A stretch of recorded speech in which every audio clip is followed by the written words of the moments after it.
이제 로마서 1, 2, 3, 9장에 대해서 오늘 묵상을 하는데 로마서 9장 1절로 3절에 보면은 바울이 본인에게 큰 근심이 있다고 말한 것을 우리가 듣고 있습니다. 바울이 마음속에 그렇게 마음을 근심하게 하는 것, 마음에 고통을 주는 것은 바로 자기 민족들에 관한 일입니다. 이스라엘 족속, 유대인들이 그 백성에 대한 염려를 하고 있는 것이죠. 하나님의 택한 백성이 영광스러운 약속과 언약을 받았음에도 불구하고 국가적으로 그들은 예수님을 거절했어요. 예수님을 거절함으로 복음을 거절한 것이 되었고 하나님으로부터 떠난 배제당한 것이 되었습니다. 이것이 바울의 마음에 큰 염려와 기도의 제목이었습니다. 하지만 아직도 많은 유대인들이요, 아브라함의 자녀라고 본인들이 생각하기 때문에 하나님의 축복과 구원에서 배제되는 것은 있을 수 없는 일인 것처럼 생각하고 있었어요.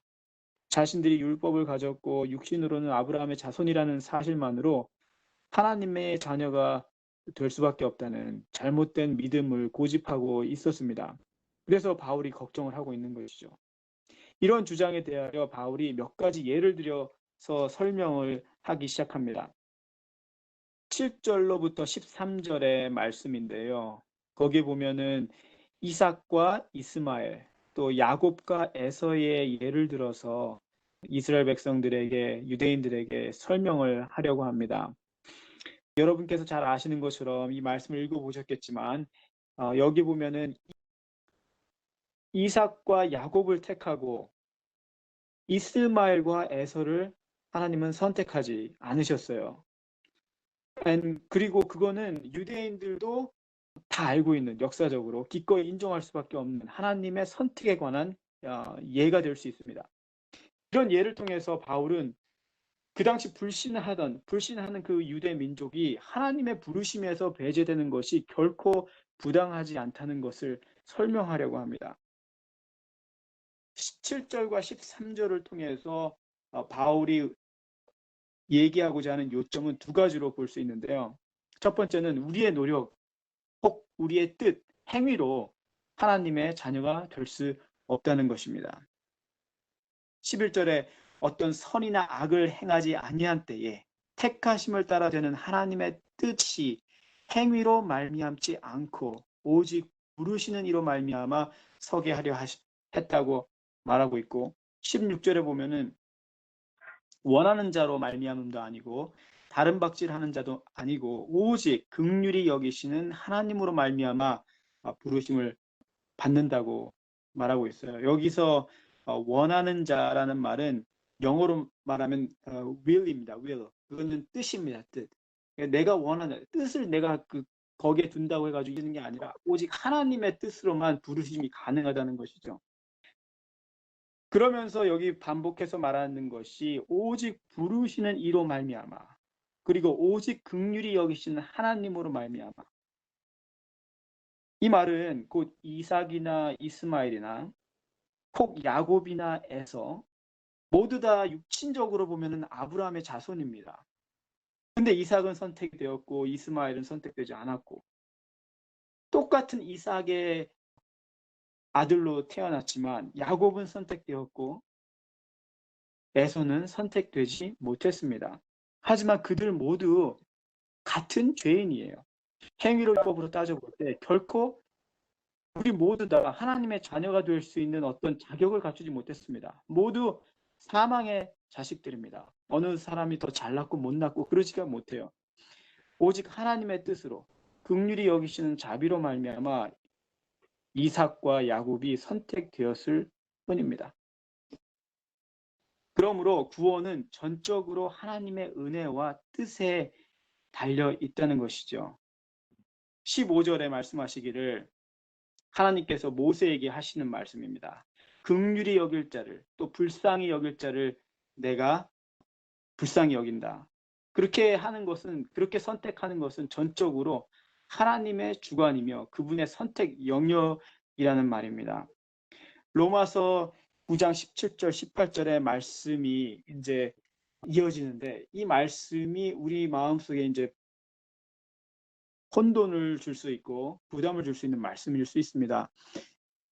여기 보시면 성경이 바로에게 이르시되 내가 이 일을 위하여 너를 세웠으니 곧 너로 말미암아 내 능력을 보이고 내 이름이 온 땅에 전파되게 하려 함이라 하셨으니 그런즉 하나님께서 하고자 하시는 자를 긍휼히 여기시고 하고자 하시는 자를 완악하게 하시느니라.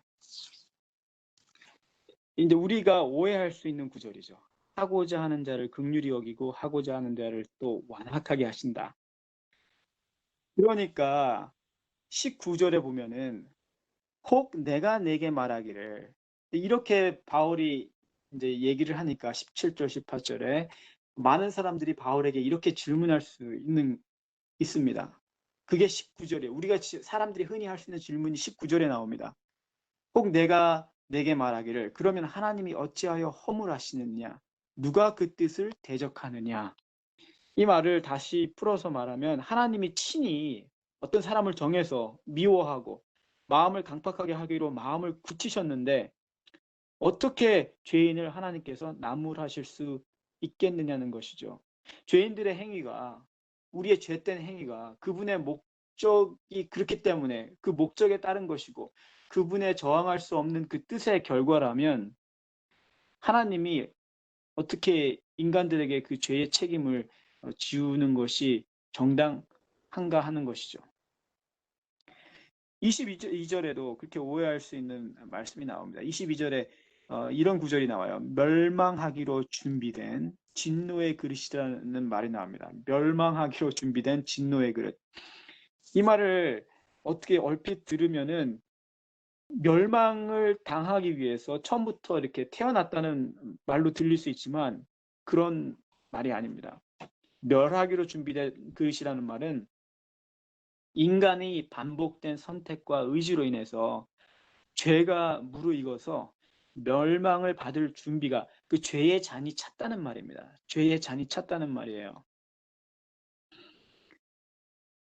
거기에 대한 설명을 우리가 20절과 21절에서 우리가 알 수가 있는데 20절에 말씀하시기를 이 사람아 내가 누구이기에 감히 하나님께 반문하느냐 지음을 받은 물건이 지은 자에게 어찌 나를 이같이 만들었느냐 말하겠느냐. 21절 토기장이가 진흙 한 덩이로 하나는 귀히 쓸 그릇을 하나는 천이 쓸 그릇을 만들 권한이 없느냐. 여기 보시면은요 성경절 어디에도 토기장이가 그릇을 만드는데 폐기하려고 버리려고 만드는 그릇이 없어요.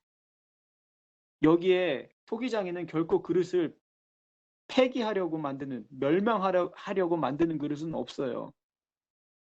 토기장이가 그릇을 만들 때는 뭔가에 쓸모가 있기 때문에 쓸모가 있도록 만드는 것입니다. 다른 그릇을 만드는 것이죠. 용도에 따라 다른 그릇이 필요할 뿐입니다. 그러므로 이 말씀은 곧 무엇을 뜻하냐면 하나님은 멸망을 위해서 창조한 인간은 하나도 없습니다. 멸망을 하기 위해서 작정하고 만드신 인간인 없어요. 하나님께서는요. 인류를 하나님의 형상대로 창조하셨습니다. 그것이 말씀에 나오는 진리입니다. 죄가 들어오자 인간을 부패시키고 타락하게 만들어서 마지막 날 심판과 파멸에 적합하게 만들었어요. 그 말은 무슨 말이냐면 우리가 죄 속에서 태어나고 죄가 계속 차서 죄의 그릇이 차서 심판에 적합한 상태가 되었다는 말입니다. 사물의 영원하고 변함없는 이치는요. 죄는 곧 고통과 죽음을 가져온다는 것이죠. 곧 1번 인간 상태, 우리가 배운 이 1번의 인간 상태는 죄로 비롯된 하나님으로 비롯된 게 아니고 죄로 비롯된 우리의 필연적인 운명과 같은 것입니다. 이 죄로부터 비롯된 1번 우리 사망적 운명은 하나님으로부터 시작된 것이 다시 말씀드리지만 아니고 누구부터 시작됐습니까? 마귀로부터. 네, 마귀로부터 시작이 되었습니다. 하지만 죄 가운데서 태어난 여러분과 저와 같이 죄의 자식들이라도 다시 태어나기를 원한다면 희망이 있을까요? 이제는 희망이 있죠. 우리 예수님을 통해서 우리가 죄 가운데 태어났지만 원래는 다시 태어날 수 있는 길을 열어주신 거죠. 물과 성령으로. 그것이 바로 요한복음 3장에 나오는 니고데모에게 설명하시던 예수님의 말씀입니다. 다시 태어날 수 있는 길을 열어주셨다는 것은 얼마나 감사한 일인지 모르겠습니다. 우리가 멸망에 적합한 자로 꼴지어져 갈 수도 있고 우리 선택으로 긍휼의 그릇으로 준비될 수도 있습니다. 하지만 하나님은 오래 참으심으로 멸망에 적합한 그릇이라도 살게 해주시고 그분의 영광을 나타내기 위하여 그 그릇들을 사용하여 기회를 주신다는 말씀입니다. 아까 읽은 9장 18절에 바로에게 하시고자 하시는 자를 완악하게 하시느니라, 이 말은 바로에게 적용될 수 있는 말인데, 이 말씀은 출애굽기 4장 21절에 나오는 말씀을 인용한 것입니다. 출애굽기 4장 21절에 말씀하시기를 주께서 모세에게 이르시되 내가 가서 이집트로 돌아가거든 내가 내 손에 둔 모든 이적들을 파라오 앞에서 행하라. 그러나 내가 그의 마음을 강팍하게 할 것인즉, 마음을 완악하게 한다는 말인가 같은 말입니다. 내가 그의 마음을 강팍하게 할 터인즉 그가 백성을 가게 하지 아니하리니. 이런 표현이 사실 출애굽기에 여러 번 나옵니다. 9장 12절, 10장 20절, 27절, 11장 10절, 14장 4절 이렇게 여러 번 나오는데, 한편으로는요. 출애굽기 8장 15절, 13, 12절에 보면은 바로가 스스로 완악하였다는 표현도 나와요. 그러니까 성경에 두 가지 표현이 나오는 거죠. 하나는 하나님의 그의 마음을 완악하게 했다는 표현과 또 바로가 스스로 완악하여졌다는 표현이 나옵니다.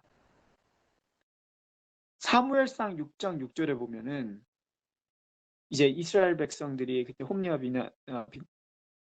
엘리의 두 아들들이 그 법궤를 가져가 가지고 블레셋 사람들에게 뺏기고 나서 그 법궤가 그 블레셋 나라에 블레셋에 있는 신당에 블레셋 사람들이 그 법궤를 갖다 놔가지고 여러 가지 재앙이 닥치게 됩니다. 블레셋 나라에.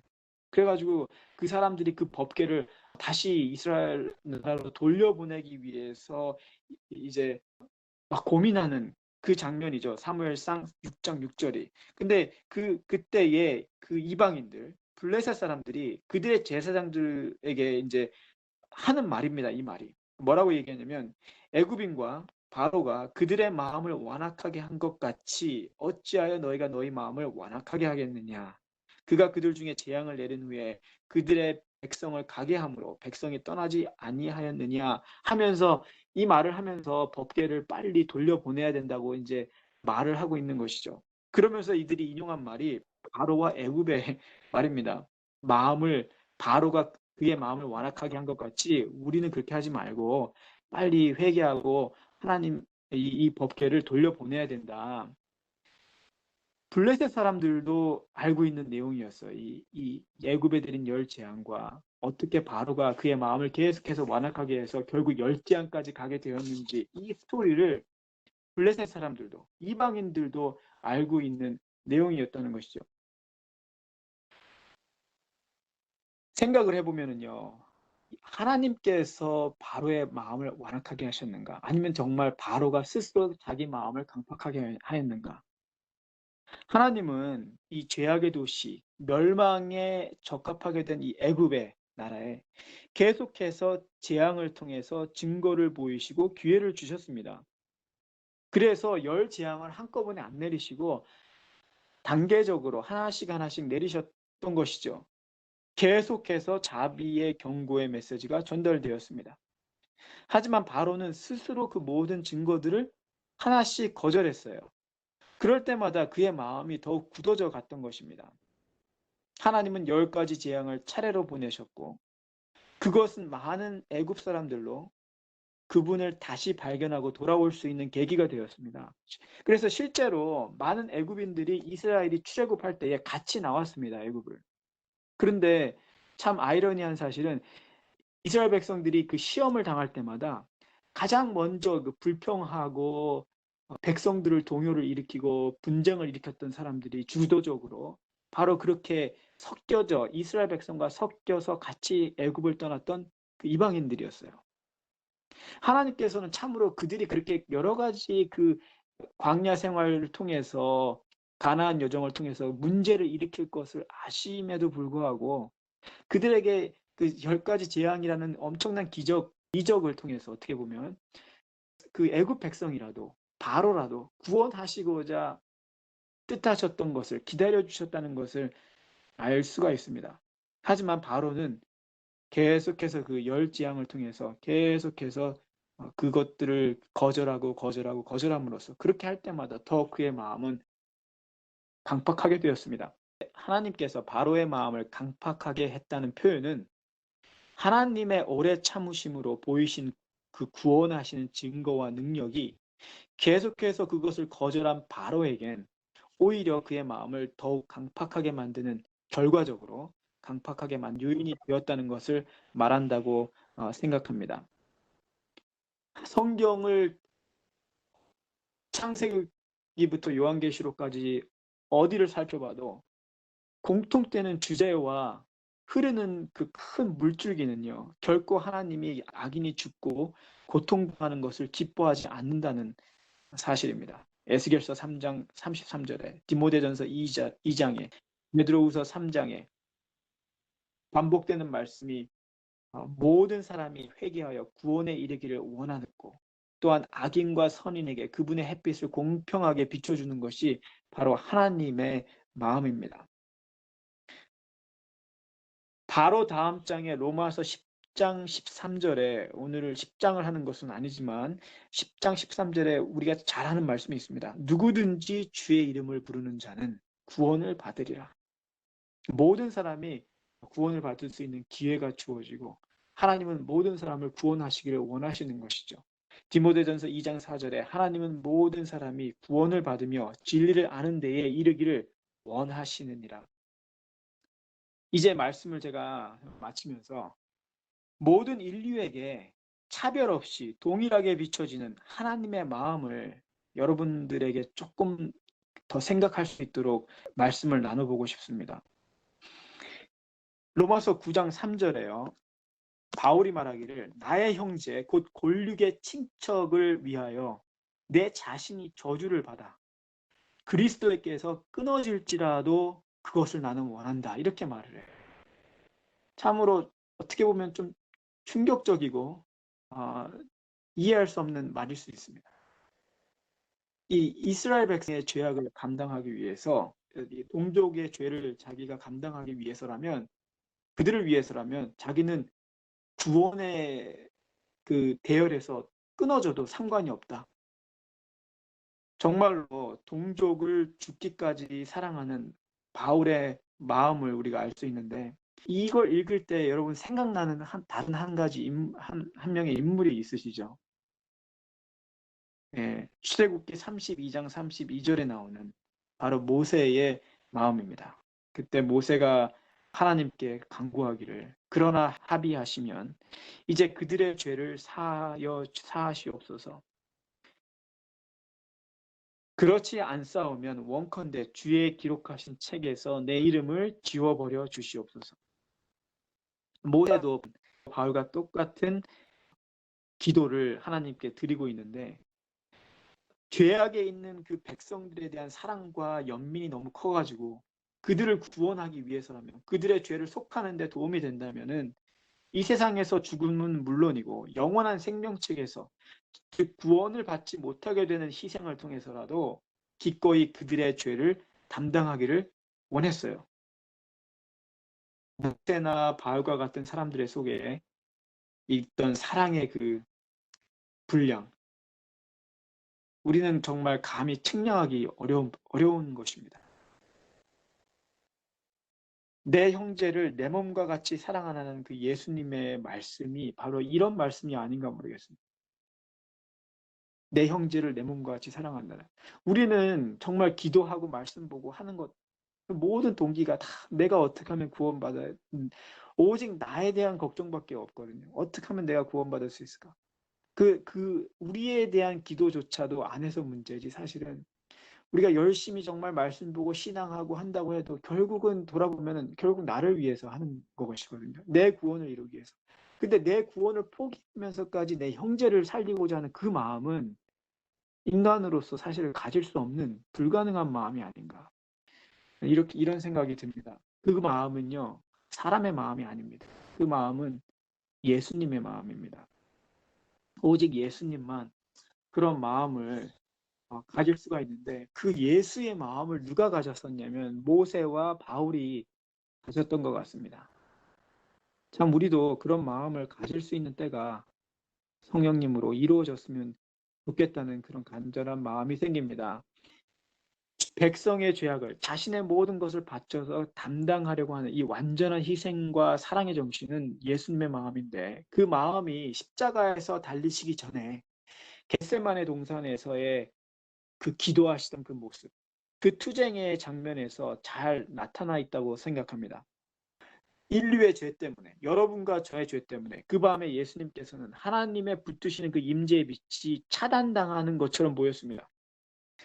이 말씀이 하나님의 임재하시는 빛이 차단당하는 것처럼 느껴졌다는 말씀이 우리에게는 별 감흥이 없을지 몰라요. 하나님을 너무나 우리가 잘 잊어버리고 살기 때문에 뭐 하나님의 빛이 차단당하면 뭐 그게 어때서?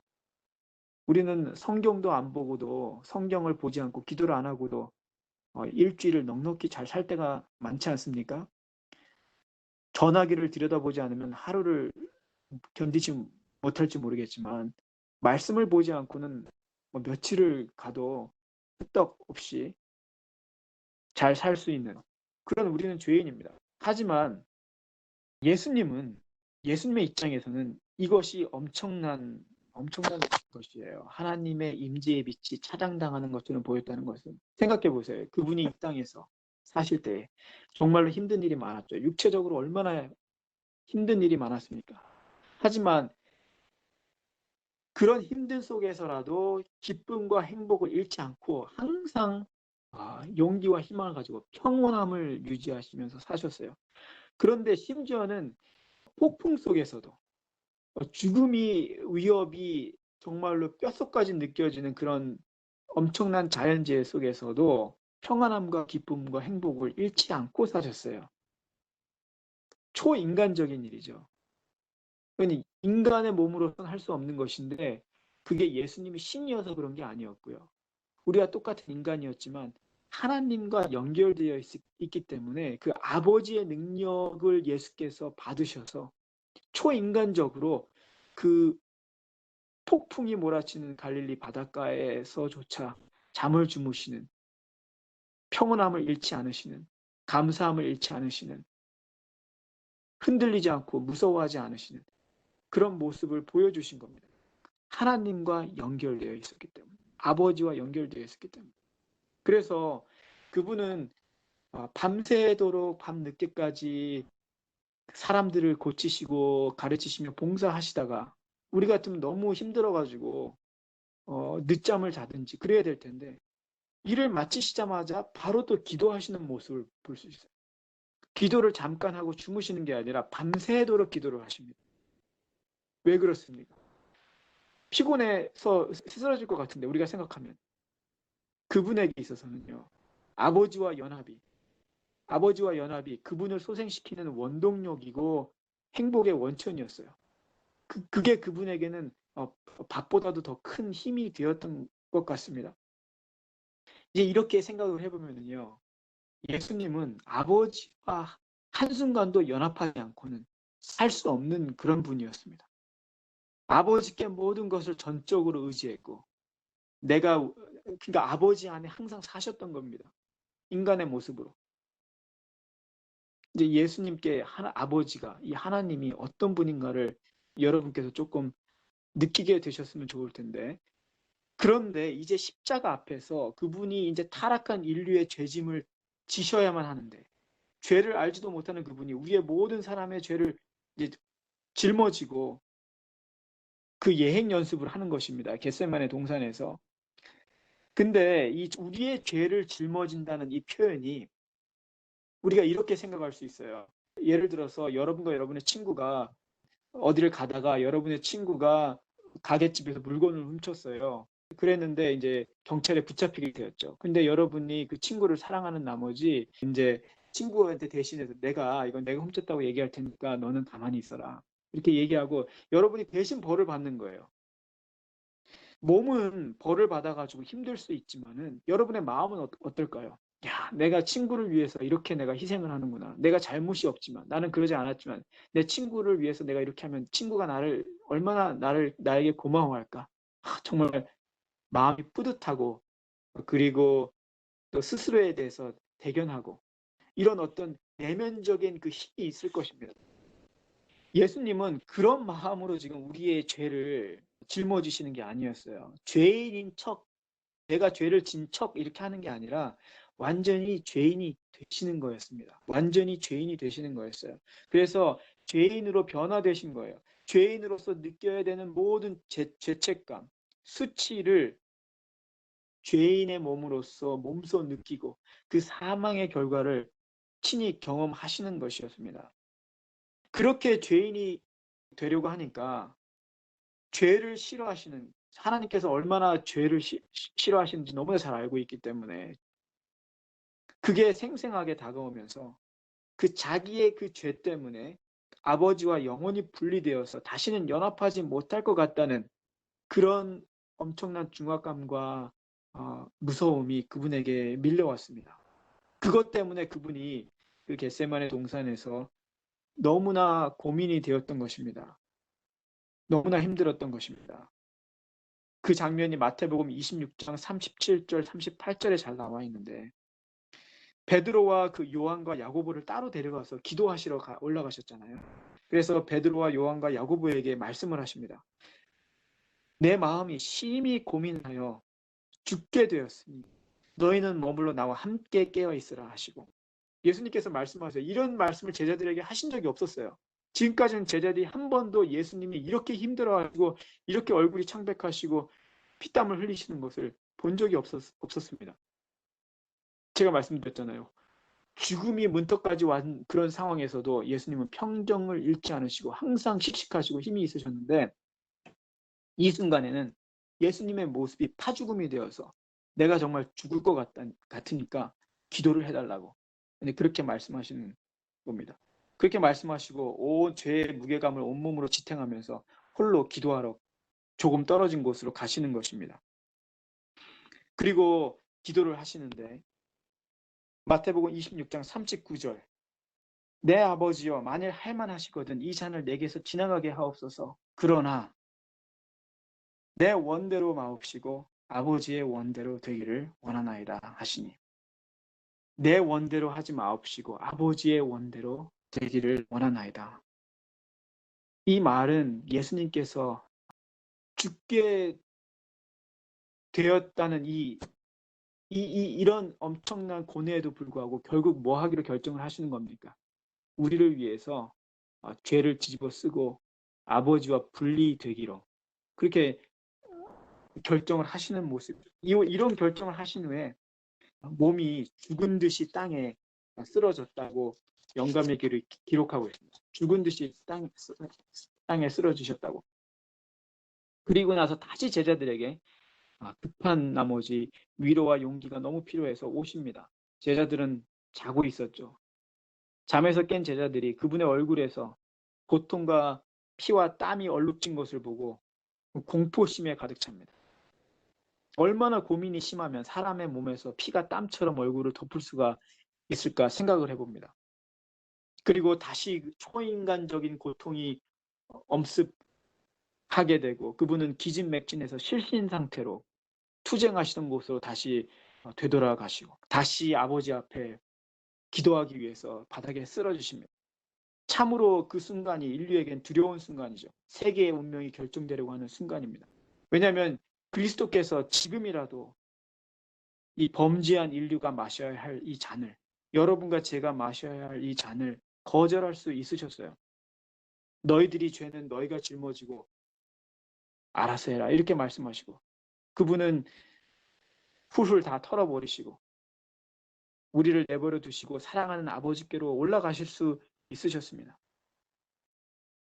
하지만 겟세마네 동산에서 이 기도를 하실 때에 우리의 죄의 무게감으로 피땀을 흘리시면서도 아버지의 원대로 되기를 원하나이다.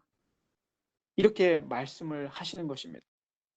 그분은 나와 같은 죄인, 멸망에 적합한 진노의 그릇을 위해서 기꺼이 생명책에서 지워짐을 받는 경험, 즉 아버지로부터 완전히 분리되고 두 번째 사망을 당하는 그것을 선택을 하신 것입니다.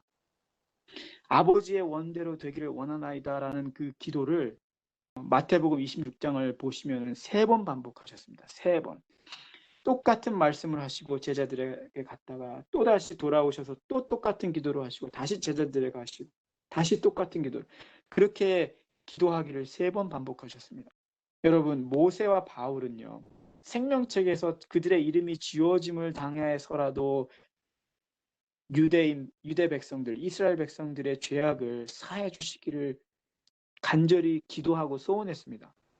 하지만 그것은 그냥 기도로 끝났어요. 그 기도를 누가 대신 들어주신 줄 아십니까? 예수님께서 그 기도를 대신 들어주셨어요. 예수님은 진정 십자가에서 아버지께로부터 완전히 분리됨을 경험하셨습니다. 예수님은 그걸 직접 경험하시고 예수님은 그 마음을 우리에게 주셔서 너희는 이 마음만 가져라. 이렇게 말씀을 하시는 것 같습니다. 모든 죄인들을 향한 하나님의 마음이 이토록 뜨겁고 간절하다는 것을 저와 여러분이 꼭 기억하게 되기를 바랍니다. 이것이 곧 바로에 대한 에서와 이스마엘과 여러분과 저에 대한 하나님의 구원하시고자 하는 마음입니다. 우리의 마음을 아무쪼록 강팍하게 하지 말고 우리의 주님의 사랑에 마음을 촉촉하게 적시고 우리가 성령을 구함으로 인해서 성령의 단비로 말미암아 우리 심령이 깨어지고 부드러운 새 심령이 하나님으로부터 주어지기를 간절히 바랍니다. 한 주일 동안 사시면서 이러한 우리를 구하시고자 하시는 그 예수님의 그 겟세마네 동산에서 하셨던 그 기도의 그 마음, 하나님과 아버지와 분리되면서까지라도 우리를 사해 주시고 구원하시고자 했던 그 마음을 생각하시면서 힘내시고 한 주를 넉넉하게 승리하게 되시기를 간절히 바랍니다.